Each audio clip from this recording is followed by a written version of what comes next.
morals and dogma, the fellowcraft. Christianity, it is said, begins from the burning of the false gods by the people themselves.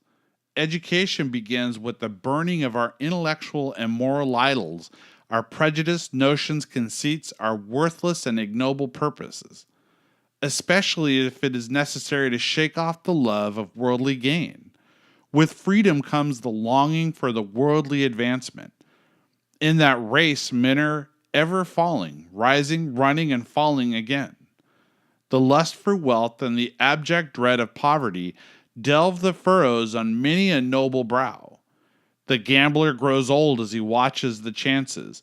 Lawful hazards drive youth away before its time, and this youth draws heavy bills of exchange on age. Men live like the energies at high pressure. 100 years and 100 months, the ledger becomes the Bible, and the day book the book of the morning prayer. Hence flow overreachings and sharp practice, heartless traffic in which the capitalist buys profits with the lives of the laborers, speculations that coin a nation's agonies into wealth, and all the other devilish energies of mammon. This and greed for office are the two columns at the entrance of the temple of Moloch. It is doubtful whether the latter, blossoming into falsehood, trickery, or fraud, is not even more pernicious than the former. At all events, they are twins and fitly mated. And as there gains control of the unfortunate subject, his soul withers away and decays, and at last dies out. The souls of half the human race leave them long before they die. The two greeds are twin plagues of the leprosy and make the man unclean, and whenever they break out, they spread until they cover all the skin of him that hath the plague, from his head to even his foot. Even the raw flesh of the heart becomes unclean with it. Alexander of Macedonia has left a saying behind him which has survived his conquest. Nothing is nobler than work. Work only can keep even kings respectable. And when a king is a king indeed, it is an honorable office to give tone to the manners and morals of a nation, to set the example of virtuous conduct, and restore in spirit the old schools of chivalry, in which the young manhood may be nurtured to real greatness. Work and wages will go together in men's minds, in the most royal institutions. We must ever come to the idea of real work. The rest that follows labor should be sweeter than the rest which follows rest. Let no fellowcraft imagine that the work of the lowly and uninfluential is not worth the doing. There is no legal limit to the possible influences of a good deed or a wise word or a generous effort. Nothing is really small. Whoever is open to the deep penetration of nature knows this, although, indeed, no absolute satisfaction may be vouchsafed to philosophy, any more in circumscribing the cause than in limiting the effect. The man of thought and contemplation falls into unfathomable ecstasies in view of all the decompositions of forces resulting in unity. All works for all. Destruction is not annihilation, but regeneration. Algebra applies to the clouds. The radiance of the star benefits the rose. No thinker would dare to say that the perfume of the hawthorn is useless to the constellations. Who then can calculate the path of the molecule? How do we know that the creations of the world are not determined by the fall of grains of the sand? Who then understands the reciprocal flow and ebb of the infinitely great and infinitely small, echoing of causes in the abyss of beginning and the avalanches of creation? A flesh worm is of account. The small is great, the great is small, all is in equilibrium and in necessity. There are marvelous revelations between beings and things.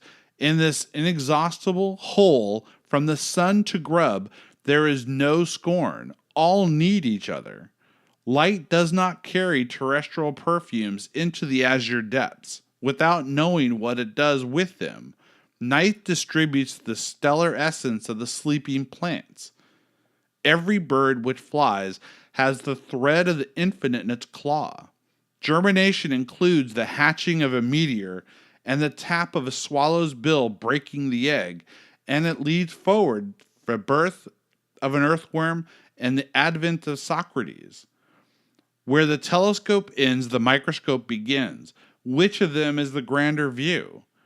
A bit of mold is a pleat of flowers. A nebula is an anthill of stars.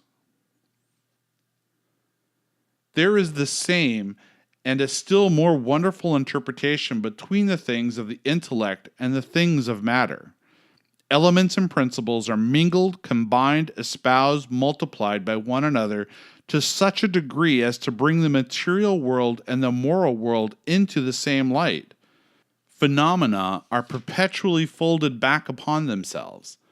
In the vast cosmical changes, the universal life comes and goes in unknown quantities, enveloping all in the invisible mystery of the emanations, losing no dream from a single sleep. Sowing an animalculate here, crumbling a star there, oscillating and winding in curves, making a force of light and an element of thought, disseminating and indivisible, dissolving all save that point without length, breadth, or thickness. The myself, reducing everything to the sole atom, making everything blossom into God, entangling all activities from the highest to the lowest in the obscurity of a dizzying mechanism, hanging the flight of an insect upon the movement of the earth, subordinating, perhaps if only by the identity of the law, the eccentric evolutions of the comet in a firmament to the whirlings of an infusoria in the drop of water, a mechanism made of mind, the first motor of which is the gnat, and its last wheel of the zodiac. A peasant boy guiding Blucher by the right of one of two roads, the other being impassable for artillery, enables him to reach Waterloo in time to save Wellington from a defeat that would have been a rout, and so enables the kings to imprison Napoleon on a barren rock in mid-ocean. An unfaithful smith, by the slovenly shoeing of a horse, causes his lameness, and he stumbling the career of his world-conquering rider ends, and the destinies of emperors are changed. A generous officer permits an imprisoned monarch to end his game of chess before leading him to a block, and meanwhile the usurper dies, and the prisoner reascends the throne. An unskillful workman repairs the compass, or malice or stupidity disarranges it. The ship mistakes her course, the waves swallow a Caesar, and a new chapter is written in the history of a world. What we call accident is but the adamantine chain of indissoluble connection between all created things. The locust hatching in the Arabian sands, the small worm that destroys the cotton boll, one making famine in the Orient, the other closing the mills and starving the workmen and their children in the Occident, with riots and massacres, are as much the ministers of God as the earthquake. And the fate of nation depends more on them than on the intellect of kings and legislators. A civil war in America will end in shaking the world, and that war may be caused by the vote of some ignorant prizefighter or crazed fanatic in a city, or in a Congress, or of some stupid bore in an obscure country parish. The electricity of universal sympathy of action and reaction pervades everything, the plants and the motes in the sunbeam. Faust with his types or Luther with his sermons worked greater results than Alexander or Hannibal. A single thought sometimes suffices to overturn a dynasty. A silly song did more to unseat James II than the acquittal of the bishops. Voltaire, Concordat, and Rousseau uttered words that will ring in change and revolutions throughout all the ages. Remember that though life is short, thought and the influences of what we do or say are immortal, and that no calculus has yet pretended to ascertain the law of proportion between cause and effect. The hammer of an English blacksmith smiting down an insolent official led to a rebellion which came near being a revolution. The word well spoken, the deed fitly done, even by the feeblest or humblest, cannot help but have their effect. More or less, the effect is inevitable and eternal. The echoes of the greatest deeds may die away like the echoes of a cry among the cliffs, and what has been done seem to the human judgment to have been without result. The unconsidered act of the poorest of men may fire the train that leads to the subterranean mine, and an empire may be rent by the explosion. The power of a free people is often at the disposal of a single and seemingly unimportant individual. A terrible and truthful power, for such a people feel that with one heart, and therefore can lift up their myriad arms for a single blow. And again, there is no graduated scale for the measurement of the influences of indifferent intellects upon the popular mind. Peter the Hermit held no office, yet what a work he wrought! From the political point of view, there is but a single principle, the sovereignty of man over himself. This sovereignty of oneself over oneself is called liberty. Where two or several of these sovereignties associate, the state begins. But in this association there is no abdication. Each sovereignty parts with a certain portion of itself to form the common right. That portion is the same for all. There is equal contribution by all to the joint sovereignty. This identity of concession which each makes to all is equality. The common right is nothing more or less than the protection of all pouring its rays on each. This protection of each by all is fraternity. Liberty is the summit, equality the base. Equality is not all vegetation on a level, a society of big spears of grass and stunted oaks, a neighborhood of jealousies emasculating each other. It is civility, all aptitudes having equal opportunity, politically all votes having equal weight, religiously all consciences having equal rights. Equality has an organ. Gratuitous and obligatory instruction, we must begin with the right to the alphabet, the primary school obligatory upon all, the higher school offered to all. Such is the law. From the same school for all springs equal society. Instruction, light, all comes from light and all returns to it. We must learn the thoughts of the common people if we would be wise and do any good work. We must look at men not so much for what fortune has given to them with her blind old eyes, as for the gifts of nature has brought in her lap for the use that has been made of them.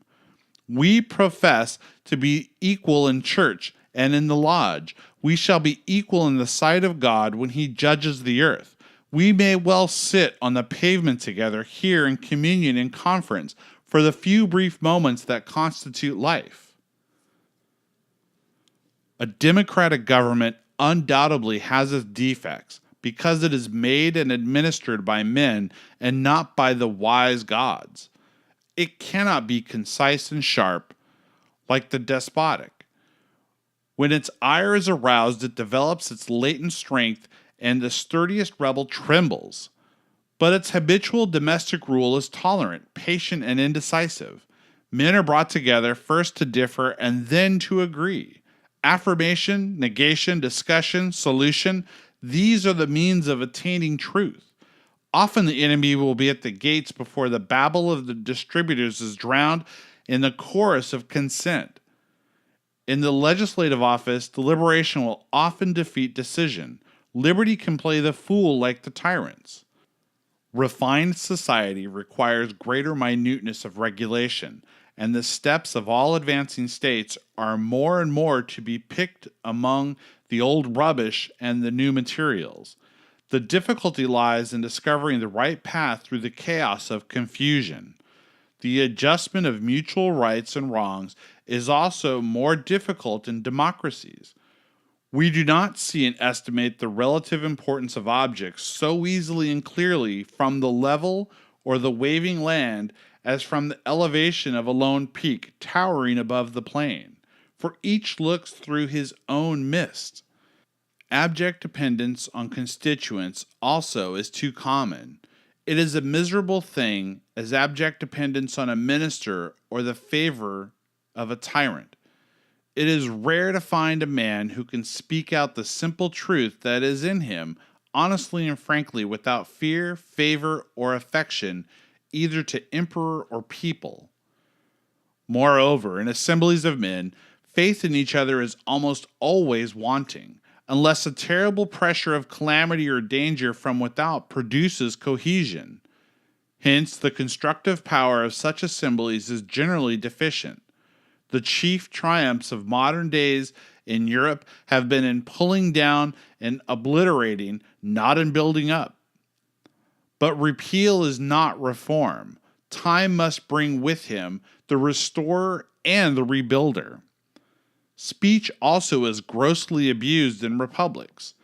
And if the use of speech be glorious, its abuse is the most villainous of vices. Rhetoric, Plato says, is the art of ruling the minds of men. But in democracies, it is too common to hide thought in words, to overlay it, to babble nonsense. The gleams and glittering of intellectual soap and water bubbles are mistaken for the rainbow glories of genius. The worthless pyrites is continuously mistaken for gold. Even intellect concedes to be intellectual jugglery, balancing thoughts as a juggler balances pipes on his chin. In all Congress, we have the inexhaustible flow of babble, and factions' clamorous knavery and discussion until the divine power of speech, that privilege of man and great gift of God, is no better than the screech of parrots or the mimicry of monkeys. The mere talker, however fluent, is barren of deeds in the day of trial. There are men viable as women, and as well skilled in fencing with the tongue. Prodigies of speech, misers in deeds. Too much talking, like too much thinking, destroys the power of action. In human nature, the thought is only made perfect by deed. Silence is the mother of both. The trumpeter is not the bravest of the brave. Steel and not brass wins the day. The great doer of great deeds is mostly slow and slovenly of speech. There are some men born and bred to betray. Patriotism is their trade, and their capital is speech. But no spirit can plead like Paul and be false to itself as Judas. Imposture too commonly rules in republics. They seem to be ever in the minority. Their guardians are self-appointed, and the unjust thrive better than the just. The despot, like the night lion roaring, drowns all clamor of tongues at once, and speech, the birthright of free men, becomes the bauble of the enslaved. It is quite true that republics only occasionally, and as it were accidentally, select their wisest, or even the less incapable among their incapables, to govern them and legislate for them. If genius armed with learning and knowledge will grasp the reins, the people will reverence it. If it only modestly offers itself for office, it will be smitten in the face, even when the straits of distress and the agonies of calamity. It is indispensable to the salvation of the state. Put it upon the track with the showy and superficial, the conceited, the ignorant and impudent, the trickster and charlatan, and the result shall not be a moment doubtful. The verdicts of legislature and the people are like the verdicts of juries, sometimes right by accident. Offices, it is true, are showered like the rains of heaven upon the just and the unjust. The Roman augurs that used to laugh in each other's faces at the simplicity of the vulgar were also tickled with their own guile, but no augur is needed to lead the people astray. They readily deceive themselves. Let a republic begin as it may, it will not be out of its minority before imbecility will be promoted to high places, and shallow pretense, getting itself puffed into notice, will invade all sanctuaries. The most unscrupulous partisanships will prevail even in respect to judicial trusts, and the most unjust appointments constantly be made, although every improper promotion not merely confers one unserved favor, but may make 100 honest checks smart with injustice.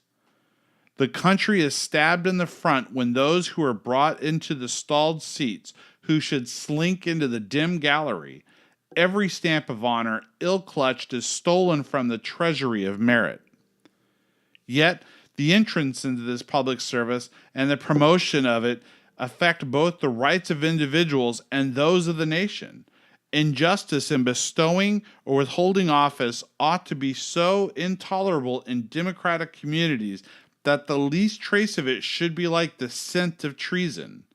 It is not universally true that all citizens of equal character have an equal claim to knock at the door of every public office and demand admittance. When any man presents himself for service, he has a right to aspire to the highest body at once, if he can show his fitness for such a beginning, that he is fitter than the rest who offer themselves for the same post. The entry into it can only justly be made through the door of merit. And whenever anyone aspires to and attains such high post, especially if by unfair and disreputable and indecent means, and is afterward found to be a single failure, he should at once be beheaded. He is the worst among the public enemies. When a man sufficiently reveals himself, all others should be proud to give him due precedence. When the power of promotion is abused, in the grand passage of life, whether by the people, the legislator, or the executive, the unjust decisions recoil on the judge at once. This is not only a gross, but a willful shortness of sight that cannot be discovered the deserving. If one will look hard, long, and honestly, he will not fail to discern merit, genius, and qualification, and the eyes and voice of the press and public should condemn and denounce injustice wherever she tears her horrid head. The tools of the workman, no other principle will save republic from destruction, either by civil war or by dry rot. They tend to decay. Do all we can to prevent it like human bodies. If they try the experiment of governing themselves by the smallest, they slide downward to the unavoidable abyss with tenfold velocity, and there never has been a republic that has not followed that fatal course. But, however palpable and gross the inherent defects of democratic governments, and fatal as the results finally and inevitably are, we need only glance at the reigns of Tiberius, Nero, and Caligula, of Helmigabalus and Caracalla of Domitian, and Commodus, to recognize that the difference between freedom and despotism is as wide as the between heaven and hell. The cruelty, baseness, and insanity of tyrants are incredible. Let him who complains of the fickle humors and inconsistency of a free people read Pliny's character of Domitian. If the great man in a republic cannot win office without descending to low arts and whining beggary and the judicious use of sneaking lies, let him remain in retirement and use the pen. Tacticus and Juvenal held no office. Let history and satire punish the pretender as they crucified the despot. The revenges of the intellect are terrible and just.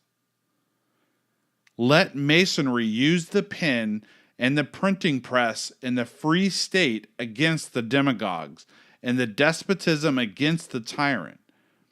History offers examples and encouragement. All history for 4,000 years being filled with violated rights and the suffering of the people. Each period of history brings with it such protest as is possible to it. Under the Caesars, there was no insurrection, but there was a Juvenal. The arousing of indignation replaces the Graecia. Under the Caesars, there is this exile of Syene. There is also the author of the Annals. As the Neros reigned darkly, they should be pictured so. Working with the graver only would be pale, into the grooves should be poured a concerted prose that bites. Despots are an aid to thinkers. Speech enchained is speech terrible. The writer doubles and triples his style when silence is imposed by a master upon the people. There springs from this silence a certain mysterious fullness which filters and freezes into brass in the thoughts. Compression in the history produces conciseness in the historian. The granitic solidity of some celebrated prose is only a condensation produced by the tyrant. Tyranny constrains the writer to shortenings of diameter which are increases of strength. The Ciceronian period, hardly sufficient upon the verse, would lose its edge upon Caligula. The demagogue is the predecessor of the despot. One springs from the other's loins. He who will basely fawn on those who have office to bestow will betray like Iscariot and prove a miserable and pitiful failure. Let the new Janus lash such men as they deserve, and history will make them immortal in infamy, since their influences culminate in ruins. The republic that employs and honors the shallow, the superficial, the base, who crouch unto the awful of an office promised, at last weeps tears of blood for its fatal error. Such supreme folly, the sure fruit is damnation. Let the nobility of every great heart, condensed into justice and truth, strike such creatures like a thunderbolt.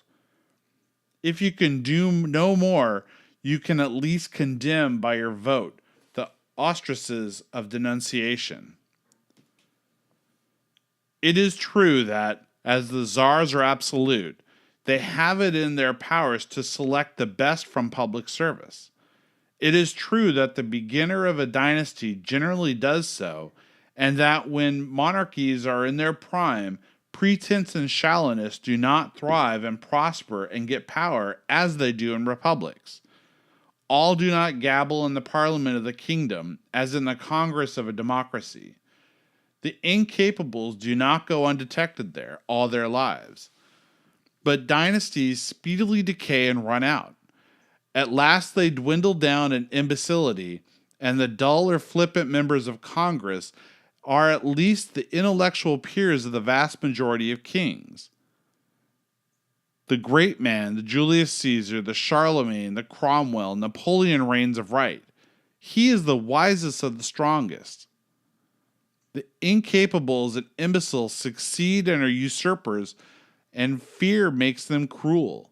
After Julius came Caracalla and Gabala, after Charlemagne the lunatic Charles VI, and so the Cynic dynasty dwindled out. The Capets, the Stuarts, the Bourbons, the last of these producing Bomba, the ape of Domitian.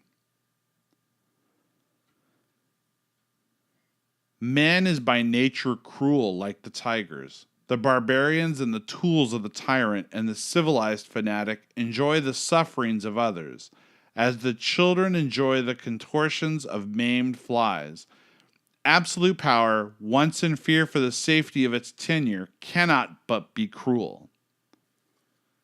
As to ability, dynasties invariably cease to possess any after a few lives.